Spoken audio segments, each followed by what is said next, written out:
Hello and welcome to Lord of the Board. Today we are going to be talking about something that interests me quite a bit, and that is the darkest action or aspect of every player board and every faction in the board game Root. Now, if you don't know what Root is, I'm not going to go into super huge detail because there's a really large chance that you're even here because you know what Root is, so I'm not going to go crazy in depth. But it's a war game of woodland creatures, and these woodland creatures are absolutely adorable. This game has a theme that is just so darn cute.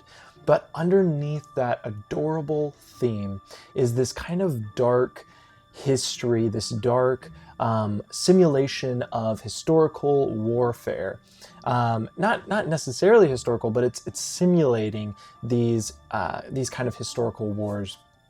And that's one of my favorite aspects of Root. I love the subversion of expectations. The more you dive into it, the darker some of these factions seem to become. And for me, no particular side is the good guys and no particular side is the bad guys. They are all just kind of mixed. They are gray, they are interesting. And so today we are going to be talking about some of the darkest aspects of each of these factions, but I'm only going to be talking about one action. And I think this will be fun because then it can, spark conversation in the comments of what are some of your ideas, what are some of the darkest aspects in your opinion. Like if you disagree with one of my picks, definitely give me your answers down below.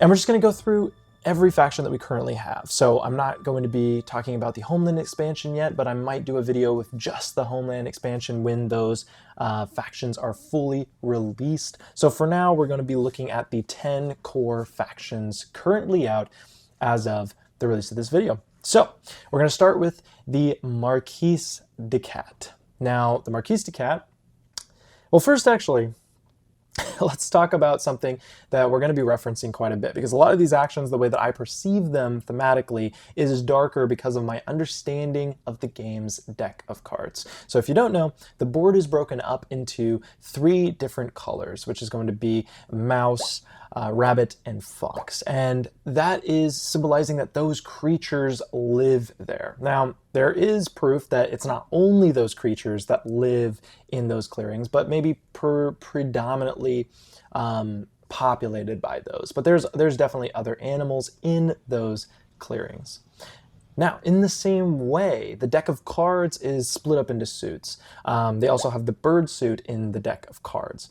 And so the deck of cards have the foxes, the mice, the rabbits, and those correlate with those clearings as well. And so the hand of cards in Root is literally the woodland critters that you might have dominion over or might be controlling or have a relationship with. So we use these cards in the game to simulate different things that, that are telling a story for your faction. So let's start off with the Marquise De Cat. The darkest action, in my opinion, on the Marquise De Cat's board has got to be the overwork action. So the overwork action says, spend a card to place 1 wood at a sawmill in a matching clearing. Now, the thing is, you're spending the card. So if you look at what critters you have on the card, next time you spend it, you can start thinking of the way that you're using them. You're overworking those critters in order to give you more wood in that clearing. If that's not evil, I don't know what is, but it's a very Marquise De Cat thing to do. So Marquise De Cat, the darkest action in my opinion is the overwork action, because you are working some of these critters to their doom potentially. And this is a very literal way of looking at it. Obviously, this is not exactly what is happening, but this is just kind of my perception of things. So the next up is the Eyrie Dynasties, and for them, I knew that this was going to have to do something with their turmoil part of their board. There's a little box in there that kind of goes over the rules of turmoil. And in my opinion, the rule in here that is the most dark has got to be the second step, which is the purge step. The first one is, it's a huge humiliation because you just committed turmoil. You were not able to fulfill your decree, so all of the other birds are saying, oh my gosh, this leader is just bad, you're humiliating us, and so you lose victory points per all the bird cards in that decree. But the next step, you actually discard the entire decree. except for viziers. So the viziers are totally fine. The higher ups are totally fine. But every other kind of critter that was helping in making that decree work is now discarded, and we don't know what that means. It could mean that they're banished, they're sent to jail, they're cast out. We don't actually know. But the fact that it's called purge makes me think that they might be out of here kind of deal. So that is definitely the darkest action in my opinion, because that's a large amount of woodland critters, birds even, just all getting purged out because this decree doesn't work anymore. And the Eyrie are, not about kind of making changes. They're about just completely undermining everything that they had to build anew. And that's kind of their ideology throughout the game. So that is going to be the Eyrie Dynasties, the Purge, which is the second step of turmoil. Then we've got the Woodland Alliance. Now the Woodland Alliance, this one is also a little bit difficult because I think this is one of the factions that I think gets in the base box of Root, a lot of people tend to jump to the Woodland Alliance as the good guys because they think of it as more of the Rebel Alliance from Star Wars, which it is easy to kind of get there, I think. Now, I'm kind of broken up on which one is darker, either Revolt or Organize, but I think today I'm going to go with the Organize action. The Revolt action, it takes out everything in that clearing when it happens. So that's rough, because that kind of turns the rebellion from this kind of rumbling to now this fully fledged rebellion. But once they are a fully fledged rebellion, they're still trying to garner sympathy. And one of the ways that they do it in the evening is the Organize action. And the Organize action says to remove their warrior and place sympathy there. So they're removing their own warriors to place sympathy. And what I think of that is there are some of these insurgents that are in the clearings and they are doing actions that are putting themselves either in harm's way purposefully to garner sympathy for the rebellion, still actively promoting the rebellion, saying, hey, this is going on, we need to kind of build up that base, build up that rebellion and overthrow the oppressors kind of deal is kind of what they're probably saying. This could be also them in the streets doing things crazy and outspoken to purposefully get themselves in harm's way. You just got to think of it like you're removing the warrior to put the sympathy down. So it does seem directly targeted to kind of fuel the rebellion. They're placing their warriors in special spots in order to garner that sympathy. And that has some incredibly dark connotations to it, I would say. The Vagabond is up next. And the Vagabond is such a tricky faction because they are not necessarily, they're not an army or a union of any sort. It's just one pawn. And so this one I think will be the most gamey. I think the obvious answer, I think this one, it's gotta be the strike action, which is literally just you remove a piece in the clearing. They are gone. You take them away silently. They're out of here. The fact that you can just strike a lone building is hilarious. Like the battle action is obviously dark. In fact, all of these factions have battling, and of course that is a dark action. I'm trying to get creative and not use battle. But yeah, so for the Vagabond, it's got to be the strike action. They're just removing a piece, just flat out, and oh my gosh, nobody saw it. There was no battle. It was just a silent murder. So that is going to be the Vagabond there. All right, so the next one up is the Lizard Cult, and honestly, there is so much going on here. I could talk about a lot of these different actions and probably find some more. I am between two here, which is the Crusade action as well as the Sacrifice action.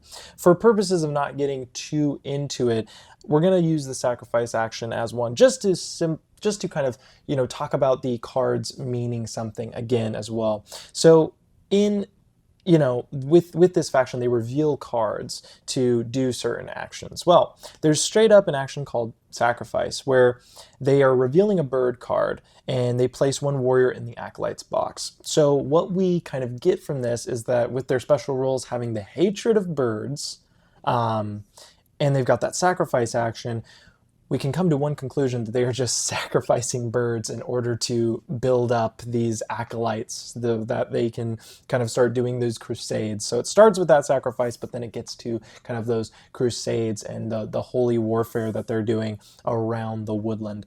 But yeah, I mean, the sacrifice action is just, it's so simple, but it's so dark. You just, boom, sacrifice a bird. The Riverfolk Company, this is another tricky one. And you know what? The thing is that I have to go back to my, semi-terrible interpretation of this, but the funds in general, just funds on their board, the fact that you're taking payment of other people's warriors and placing them on, yes, of course. I think we've even got confirmation that this is not literally the animals, but the implication of it being literally animals is really hard to completely get out of the game's canon, because obviously there's going to be some trading of goods that are not just funds. You have to, like, funds is too obvious. It's too opaque. There's definitely more things happening here, and the fact that you are using these funds later to then do actions with the other factions, that gives me a lot of questions. Like, does every single faction then have a different type of currency that they're giving? Which is funny, because like in the Root RPG, I was giving some of the factions having different currencies. I designed a couple just because I did think that that would make it more interesting, and it makes sense. But for every faction to have different currency does not make sense. And that's where I'm like, there are other things being traded here as a way of, getting services. And one of the ways to look at it is that these are animal traffickers in a way, which makes the Riverfolk Company potentially one of the most evil factions of all, because they are doing absolutely terrible, terrible things. But yeah, I mean, just in general, I would say the whole funds concept with them is probably the darkest action. There might be something else, and maybe, you know what, I would love to hear other people's ideas on an actual action on their board. I'm keeping it to something on their board, and funds is on their board, so that's kind of where I am going with that. Next up, the Underground Duchy. This one was pretty easy for me to come to terms with, because when we're looking at the cards and we know that these are symbolizing the critters themselves, we're looking at the dig action here, because they reveal cards too, but sometimes they don't. Sometimes they spend the cards. So they're going to be revealing a card to build a building, which means that those animals are going to be able to be used again for another action, maybe to build more, maybe to help, recruit some of the duchy. But then we've also got the spend a card to place a tunnel in a matching clearing with no tunnel. And that makes me think that they are expending the work of these woodland critters to dig a hole on their behalf, and oftentimes, pretty much all the time, they don't make it out. They unfortunately do not live, and the duchy ends up using that tunnel that they, serviced all of those woodland creatures to make in order to kind of further their war efforts to the upper world. So the dig action's really dark. They're expending the services of these poor woodland critters to dig in their own home, their own turf. That's so messed up. They're using them all. Oh man. Okay, so the Corvid Conspiracy has, well, honestly, there's just so many things that we could have gone off here. I mean, bomb, just straight up remove all enemy pieces in its clearing, then remove this token. Just absolute chaos, destroy everything there.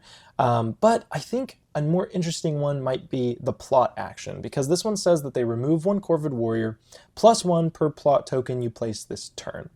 And what I kind of see that as is that they're kind of doing all of these things underground, and oftentimes there's going to be sacrifices that have to be made, and so to get the plot to be placed, they have to make those sacrifices, and sometimes that will cause them to not make it to the other side.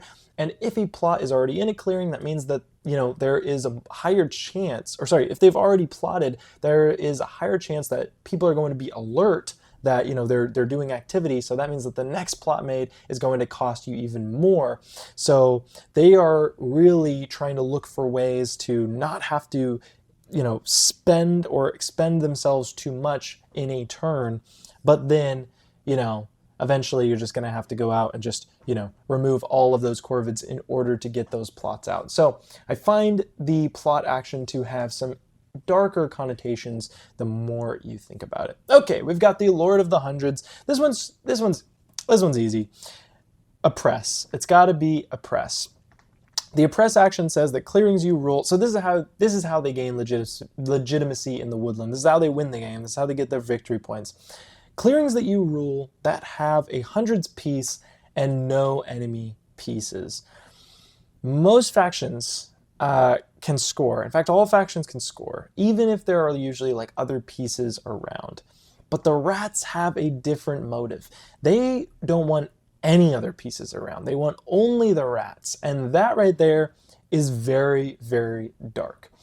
Because they don't, even if it's the mob that they incited, that will not give them the legitimacy they need. They need rat warriors, they need strongholds, they need to show that they have dominion over the land and no other enemy pieces there. So completely annihilating clearings to basically just be so oppressed that they have no hope but to believe in the Rat Kingdom.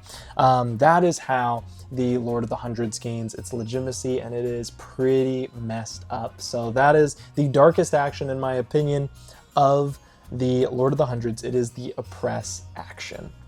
And finally, lastly, one of the darkest pieces of a player board. There's so many interpretations to this one.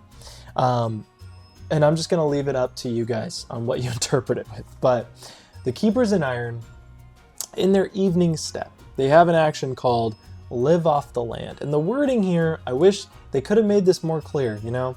But it's called Live Off the Land, and it says you must remove one Keeper Warrior from each clearing with 4 or more.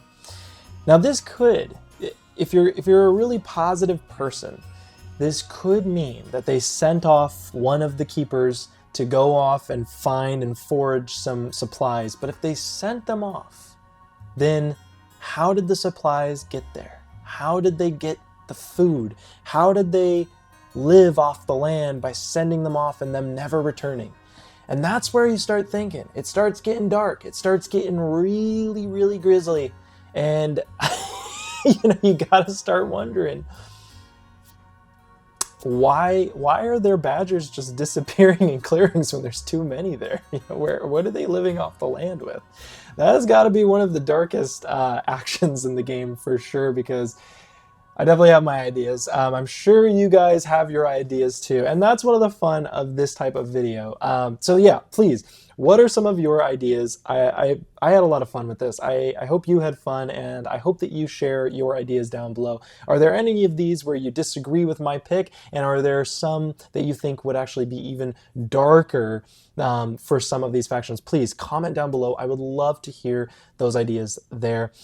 If you are interested in kind of joining the community, we have a awesome Discord where we are making games every day, playing Root, talking about all of the leader games and other games just in general. I'm always in there, so if you want to join the Discord, I have a link for that down below. And join the community. We are having a blast over there as well. But that is it for today's video.